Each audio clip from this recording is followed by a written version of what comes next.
Hogg, Deputy Chief Executive Officer of the Parent Infant Foundation, the group behind the report. Welcome, Sally. Thank you for joining me. Hello, nice to talk to you. This is obviously an interesting subject and also very affecting, given that we're talking about the very youngest lives that haven't, in some senses, even actually begun, pre-birth. So a baby is affected by stress or trauma even while in the womb. Is that right?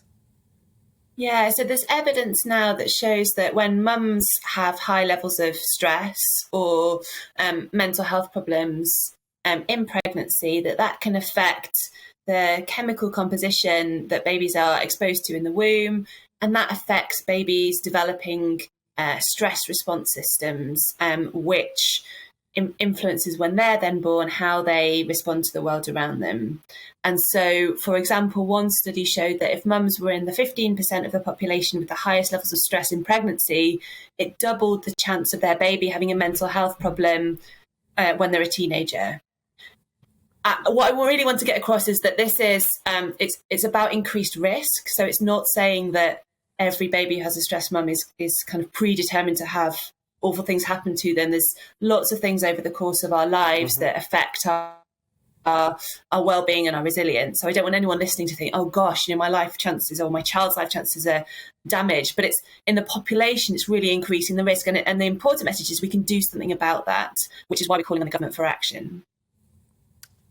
How can you measure it? How does a traumatised newborn present? Are you talking about taking, bloods and measuring hormone levels? How can you know that a baby's in-womb experience has left it with measurable psychological impact?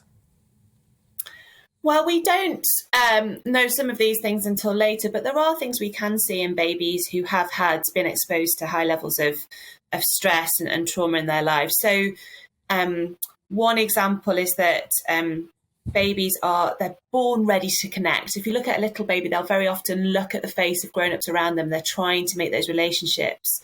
Very quickly, babies who are in situations of abuse or neglect will learn that those relationships are not rewarding, that it's not necessarily helpful for them to look at mum or dad or a caregiver's face, that might be scary for them. And so they'll start looking away, or they'll become what we call hypervigilant and kind of maybe quite stressed and tense in their body. So it's very subtle things, because we're talking about tiny babies. Obviously, they can't tell us that things are going wrong.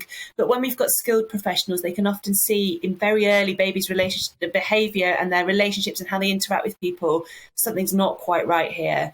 And actually, it's amazing, Neil, if you see these videos of babies who are showing these behaviours, almost innately, as adults, sometimes we feel quite uncomfortable. We kind of know something's not right because it's so kind of innate.